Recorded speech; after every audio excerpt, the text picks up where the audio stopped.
அன்னைக்கு கோயில்ல உங்ககிட்ட சொன்னேல ஒரு ப்ராஜெக்ட், அது மூலமா ஒரு பெரிய சப் கான்ட்ராக்ட் கிடைச்சிருக்குமா. இதுதான் எங்க ராஜேஸ்வரி இன்ஃபோடெக் கிடைச்சிருக்கிற முதல் கான்ட்ராக்ட், பெரிய கான்ட்ராக்ட். இந்த விஷயத்தை உங்ககிட்ட சொல்லணும்னு ஆசைப்பட்டேன். போன்லயாவது பேசணும்னு நினைச்சேன்.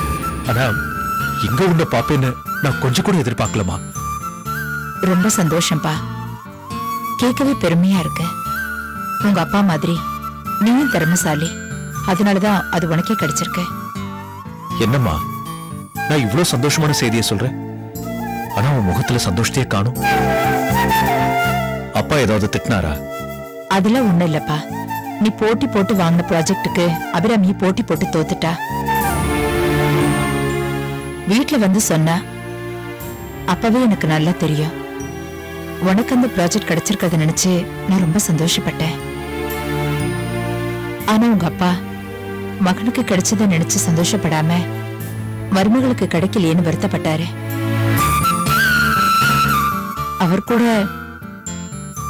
அதிகமா பேசல, சரின்னு விட்டுட்டாரு. ஆனா அபிராமி பேசின பேச்சு இருக்கே, இப்பதான் அவளோட உண்மையான சுயரூபமே தெரியுது. உனக்கே அவ சாபம் விடுறாப்பா.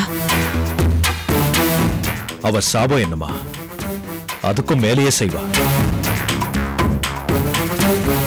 அட்லீஸ்ட் அவளை பத்தின உண்மை இப்போவாது உங்களுக்கு தெரிய வந்தது. என் கவலையில அது இல்லம்மா, அந்த அபிராமி உண்மையா அப்பாவையே ஏதாவது செஞ்சிருவாளும் தான் பயமா இருக்கு.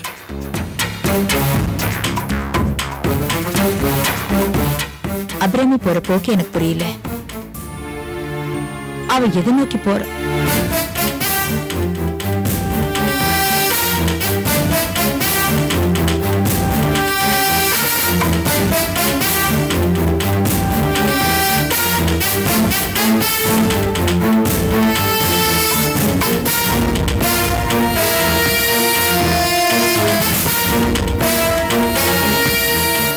அம்மா எதுக்கும் நீ கவனமாவே இருமா. கூடிய சீக்கிரம் நம்ம எல்லாருக்குமே ஒரு விடிவு காலம் வரும். நான் வரேம்மா.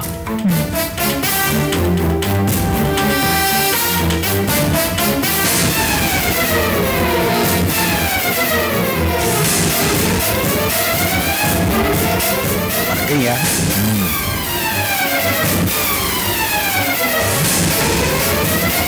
எல்லாம் வாங்கிட்டேம்மா. பில்லு போடுங்க. சரிங்கம்மா.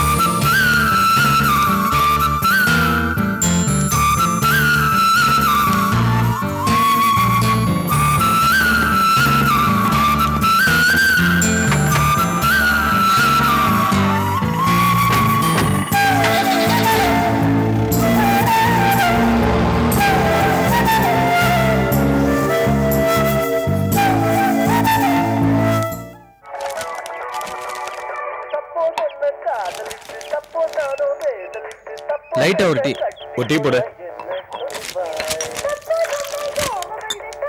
இங்கதான் இருக்கியா? நான் பேப்பர் பாரு. பார்க்கலாம். அண்ணா என்ன இது, ஒரு இங்கிலீஷ் பேப்பர் வாங்க மாட்டீங்களா? இப்ப பாரு தமிழ் பேப்பரா தான் இருக்கு. காலமே எங்கேயோ போயிட்டு இருக்கு. சரி இதை படிப்போம் போ.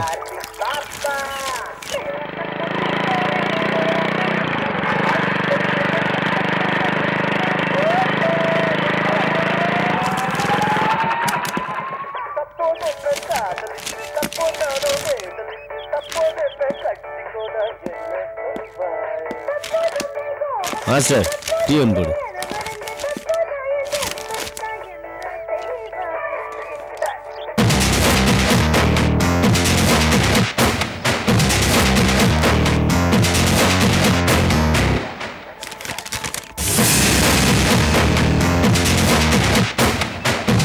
உங்களுக்கெல்லாம் ஒரு விஷயம் தெரியுமா? என்னன்னு நீதான் சொல்லணும். முதலாளிக்கு ரைட் ஹேண்ட் நீதான். விஷயத்தை நீயே சொல்லு. போனஸ் விஷயமா பேசுறதுக்கு அர்ஜுன முதலாளி வர சொல்லியிருக்காரு. அப்படியா? ரொம்ப சந்தோஷம். நம்ம கஷ்டத்தெல்லாம் புரிஞ்சவன் அர்ஜுன். எப்படியோ எல்லாம் நல்ல விதமா முடிஞ்சா போதும். அர்ஜுன் சாதாரண ஆள் இல்ல. முதலாளி கிட்ட நாசுக்கா பேசி நமக்கு உண்டான போனஸை வாங்கி தந்துருவான். நாம கேட்ட போனஸ் கிடைக்கலனாலும் பழைய போனஸோட அதிகமா வாங்கி தந்துருவாங்கிற நம்பிக்கை எனக்கு இருக்கு. நம்பிக்கையா? ஐயோ, ஏன் சிரிக்கிற? சிரிக்காம என்னையா பண்ண முடியும்? உங்களை நினைச்சு அழுவ முடியும்? ஏயோ உங்க மூட நம்பிக்கையில முதல் நம்பிக்கையா அர்ஜுன் மேலே வைக்கிறது? உங்களை விட அதிகமா முதலாளி பத்தி எனக்கு தயா தெரியும். அர்ஜுனே போய் பேசினாலும் சரி, ஒரு பைசா கூட கூட தர மாட்டேன். அப்புறம் ஏன் அர்ஜுனை கூப்பிட்டாரு? சும்மா நம்ம வாயெல்லாம் மூடத்தான். புரியலையே.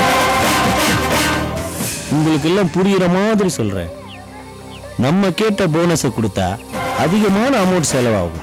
அந்த அமௌண்ட்ல இருந்து 2% 5% அர்ஜுனுக்கு கமிஷனா தட்டினாருன்னு வச்சுக்கே, அர்ஜுன் நம்ம வாயை வந்து மூடிடுவான். அவன் வந்து பழைய போனஸை வாங்கிக்க சொல்லுவான். இதுக்காக தான் முதலாளியே அர்ஜுனை கூப்பிட்டுருக்காரு. இதுதான் நடக்க போகுது. இந்த பார் முரளி, அர்ஜுனை பத்தி ஏதாவது தப்பா பேசல, அப்புறம் நடக்கிறதே வேற. ஏய், என்ன ரொம்ப துள்ற? அர்ஜுன் ரொம்ப யோகியமா? ஆமாண்டா, அவன் யோகியமானவன் தான். எங்களுக்காக போராடுறவன். நம்ம முதலாளி கிட்ட பக்குவமா சொல்லி நமக்கு உதவுறவன். நீ எங்களுக்குள்ள தயவு செஞ்சு ஒரு பிரிவினை உண்டு பண்ணிடாத. வீணா அவனை போய் தலைவனை எடுத்துக்கிட்டு ஏன்டா வீணா போறீங்க?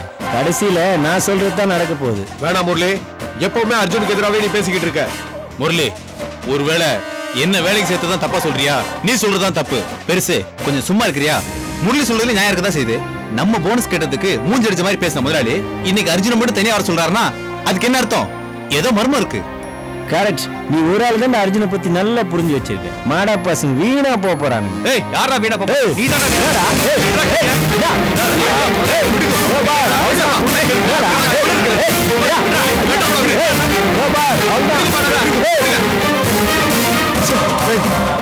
நம்மளுக்குள்ள ஏன் இப்படி அடிச்சுக்கிறீங்க? என்னப்பா இது? வேலை செஞ்சு கஷ்டப்பட்டு பொழைக்கிறீங்க. நம்மளுக்குள்ளே இப்படி சண்டை போட்டா நியாயமா? தயவு செஞ்சு போயிருங்கப்பா. சண்டை வேண்டாப்பா, சண்டை வேண்டாப்பா. கையெடுத்து கும்பிடுறேன்ப்பா. போப்பா போப்பா, சொன்னா கேளுங்கப்பா. போங்கப்பா. இருடி ஒண்ணு வச்சுக்கிற. போடா.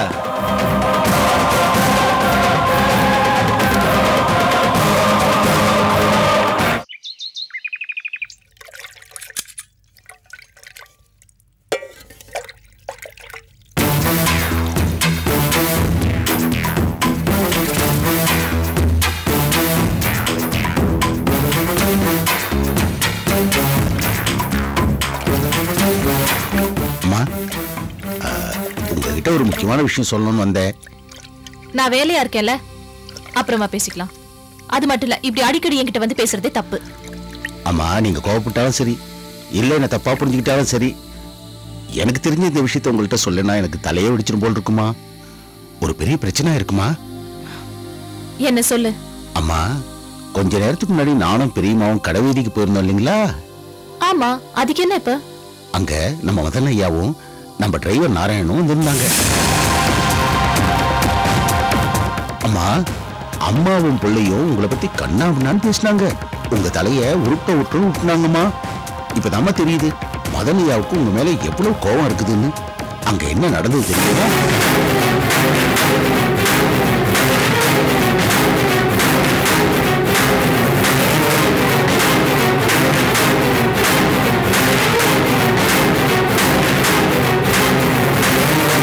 நான் சொல்ல வேண்டான்னு தான் நினைச்சேன். ஆனா அம்மா என்னால சொல்லாம இருக்க முடியலம்மா. அம்மா, நம்ம ராஜேஸ்வரி அம்மா உங்களை எடுத்து இப்படி பேசுவாங்கன்னு நான் எதிர்பார்க்கவே இல்லம்மா. இந்த அபிராமி எதிர்த்து இந்த வீட்டுல என் கட்டின புருஷனாலே வாழ முடியல, சாந்தியாலையும் வாழ முடியல.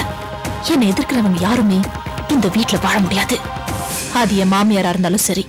என்னை எதிர்த்து அவங்க எப்படி இந்த வீட்டுல வாழ்ந்துருவாங்கன்னு நானும் பாத்துடுறேன். சரியா சொன்னீங்கம்மா.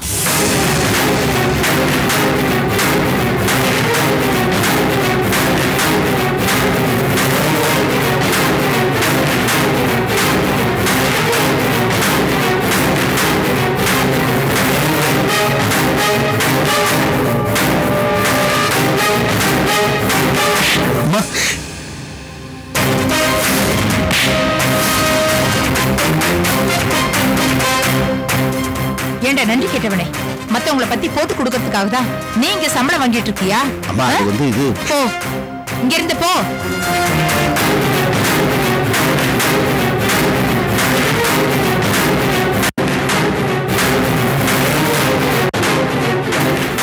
என்ன அபிராமி இது? ஒரு வேலைக்காரன், நாலாந்திர மனுஷன் வெளியே நடந்ததெல்லாம் போட்டு கொடுக்கறான். நீயும் அதெல்லாம் கேட்டுக்கிட்டு வீட்டு பெரியவங்கள விமர்சனம் பண்றியா? நான் என்ன பேசினாத்த? இல்ல, அவன் தான் என்ன தப்பா சொல்லிட்டான். அவன் உங்க கூட வந்திருக்கான், அங்க நடந்த விஷயத்தை என்கிட்ட சொன்னான். வேலைக்காரனுக்கு கூட என் கஷ்டம் புரியுது, உங்களுக்கு புரியல. உங்க பையன் எனக்கு துரோகம் செஞ்சுட்டு போனவரு. அவர்கிட்டயே என்னை பத்தி கண்ணா பின்னால் பேசிருக்கீங்க.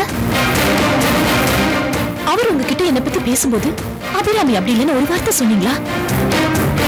அதை விட்டுட்டு அவர்கிட்ட என்னை பத்தி விமர்சனம் பண்ணிருக்கீங்க. உங்களுக்கு எது சரின்னு படுது அத்தை? எது சரி எது தப்புன்னு இப்பதான் எனக்கு புரியுது. நீ இனிமே அதை பத்தி பேச தேவையில்லை. தப்புதான் அத்தை, நான் பேசக்கூடாது. எனக்கு இந்த வீட்டுல பேசுறதுக்கு என்ன தகுதி இருக்கு? அந்த தகுதியை தான் உங்க புள்ள பறிச்சுட்டு போயிட்டாரே. எனக்கு அப்பா அம்மா இருந்தா அவங்க உங்க புள்ளைய சும்மா விட்டுருப்பாங்களா? நான் நாதி இல்லாதவளாயிட்டேன். அதான் என்ன பேசக்கூடாதுன்னு சொல்றீங்க. ஆனா நீங்க உங்க புள்ளைய பார்க்கலாம், உங்க புள்ள உங்களை பார்க்கலாம், பேசலாம். அத நான் கேட்டா கோவப்படுறீங்க. எல்லாம் பாசம். நீங்க வேணா அவரை மன்னிக்கலாம் அத்தை, மறுபடியும் அவரோட உறவு கொண்டாடலாம். ஆனா என்னால அவரை மன்னிக்கவே முடியாது. யார் மன்னிக்கிறது? என் புள்ள பண்ணது தப்புதான். அதுக்கு சாந்தி தோண போனதும் தப்புதான். நான் இல்லைன்னு சொல்லல. ஆனா நீ வெளியில நல்ல மாதிரி நடிச்சுக்கிட்டு உள்ளுக்குள்ள என் குடும்பத்தை அழிக்கிறதுக்கு திட்டம் போடுற. உன் மனசுல நீ என்ன தண்டி நினைச்சிட்டு இருக்க? இப்போ உன் சுயரூபம் எல்லாமே எனக்கு தெரிஞ்சு போச்சு. அன்னைக்கு என் புள்ள வந்து சத்தம் போட்டப்ப நான் நம்பல. ஆனா அவன் சொன்னதெல்லாம் உண்மைன்னு இப்ப எனக்கு புரியுது. அவன் மட்டும் இல்ல, உன்னை பத்தி எல்லாரும் சொல்லிட்டு இருக்காங்க. என் தம்பி குடும்பத்துக்கும் உன்னை பத்தி தெரிஞ்சு போச்சு. அவங்களும் என்னை எச்சரிக்க ஆரம்பிச்சுட்டாங்க. இப்ப மதுன்னு என்னை எச்சரிக்கிறான். ஆரம்பத்துல அவன் செஞ்ச துரோகம் மட்டும்தான் என் கண்ண பட்டது. பின்னணியில நீ எதுக்காக வந்திருக்க, ஏன் வந்திருக்கன்னு அப்பா புரியல. இப்ப ஒண்ணுன்னா புரியுது. இதெல்லாம் பார்த்துட்டு நான் சும்மா இருக்க மாட்டேன். நீங்க பேசலாங்க, உங்களை பேச வச்சிருக்காங்க. போதும் அத்தை, இனிமே இப்படி எல்லாம் பேசாதீங்க. பேசுன என்ன பண்ணுவ? ஐயோ, நான் உங்களை என்ன பண்ண முடியும் அத்தை? நீங்க இந்த வீட்டுக்கு எஜமானி, நான் இங்க வாழ வந்தவ. இப்ப வாழ வெட்டியா நின்னுட்டு இருக்கேன். உங்க பையனை கட்டினதுல இருந்து எனக்கு எந்த சந்தோஷமும் இல்ல, எந்த நிம்மதியும் இல்ல. இப்ப போராததுக்கு பழி வேற. பேசுங்க அத்தை, என்ன வேணாலும் பேசுங்க. நீ எப்படி பேசினாலும் நான் உன்னை நம்ப மாட்டேன். எங்க பேசணுமோ அங்க பேசிக்கிறேன். நீ பேச போறியா? நீ பேசவே கூடாது. என்ன பண்றேன்னு பாரு.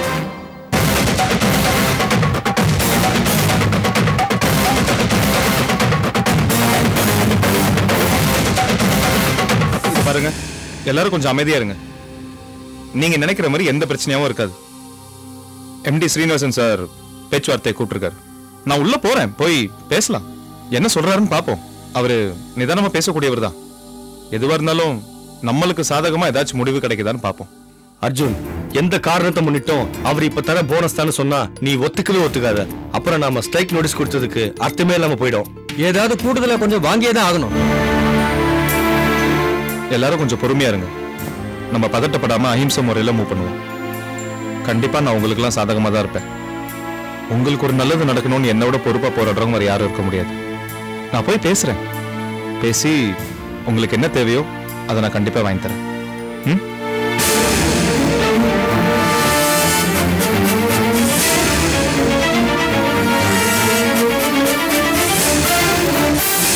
May I come in, sir? Yes, come in. வாப்பா வா, உட்காரு. உனக்காக தான் காத்துட்டு இருந்தேன்.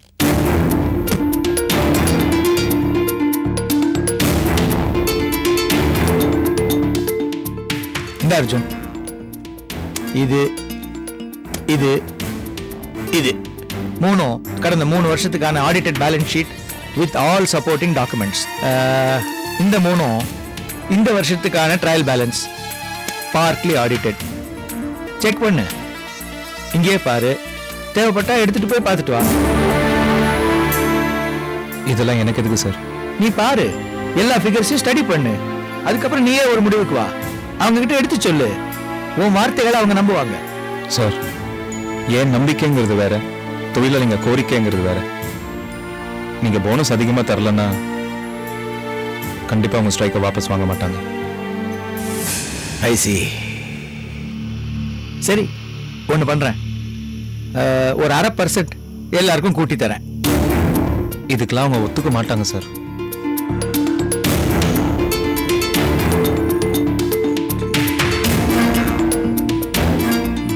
சரிப்பா, நீ இவ்வளவு தூரம் சொல்றதுனால 1% எல்லாருக்கும் கூட்டி தரேன்.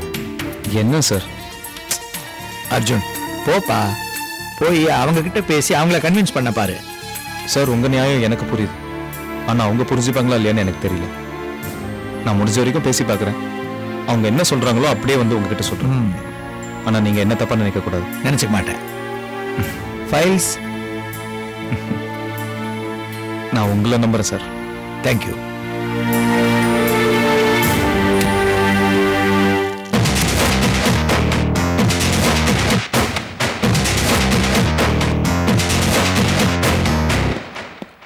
வணக்கம் தம்பி.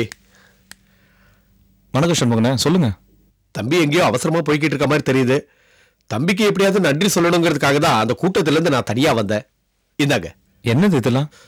தம்பி, சரியான நேரத்துல நீங்க பணம் கொடுத்து உதவி செஞ்சதுனால தான் என் மாமா பரீட்சை எழுத முடிஞ்சது. அதுக்காக தான் இந்த ஸ்வீட்டை வாங்கி கொடுத்து உங்களுக்கு நன்றி சொல்லிட்டு போலான்னு வந்தேன். அண்ணே, நீங்க என்ன கேட்கும் போது என்கிட்ட பணம் இருந்துச்சுல்ல, அதுக்கு கடவுளுக்கு நன்றி சொல்லுங்க. அது போதும், எனக்கு வேண்டாம். இல்லைங்க, என் திருப்திக்காவது இதை வாங்கிக்கங்க. இந்தாங்க நீங்க கொடுத்த பணம். பணத்தை நீங்க வச்சுக்கோங்க. ஸ்வீட் மட்டும் போதும், நான் எல்லாருக்கும் கொடுக்குறேன்.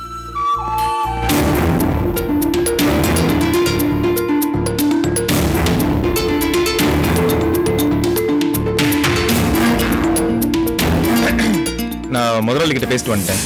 அவர் ஆக்சுவலா என்ன சொல்றாருன்னா, இதுல பேசுறதுக்கு என்னப்பா இருக்கு? நாம பேசினபடி போனஸ் தரேங்கிறாரா இல்லங்கிறாரா? அதான் அத பத்தி தான் நான் சொல்றேன். அவர் என்ன சொன்னாரு? தரேன்றாரா இல்ல இல்லன்றாரா? அத முதல்ல சொல்லு. அதுதான் கேஸ். அதெல்லாம்ப்பா அவர்கிட்ட கேட்டுக்கிட்டு. அர்ஜுன் இவ்வளவு சைலண்டா இருக்காருன்னா முதலாளி நம்ம கிட்ட காம்பர்மேஷன் பேசதான் அனுப்பிச்சிருக்காரு இல்லையா அர்ஜுன்? முரளி, கொஞ்சம் சும்மா இருக்கியா? நான் சும்மா இருக்கேன். கையில என்ன பாக்ஸ்? பார்த்தா தெரியல. ஸ்வீட்டு. ஓஹோ, பேச்சுவார்த்தை முடியல, உங்களுக்கு ஸ்வீட்டு. உங்க எல்லாரும் கொடுத்துட்டாரு அல்வா? முரளி, முரளிதா. அர்ஜுன், அவரை விடு. முதலாளி என்ன சொன்னார் அதை சொல்லு முதல்ல. முதலாளி போனஸ் கூட தரது கஷ்டம்னு சொல்லிட்டாரு. இப்போ என்ன பண்ணலாம் நீங்களே சொல்லுங்க. ஒன்னும் பண்ண வேணாம், முதலாளி தான் ஸ்வீட் கொடுத்துருக்காரு, எல்லாருக்கும் கொடுக்கலாமே. என்ன சொல்ற? ஏன்பா, ஏன் ஏன் அந்த அளவுக்கு முறைச்சு பாக்குற? சரி, நானே கொடுக்குறேன், ஏன் டென்ஷன் ஆகுற?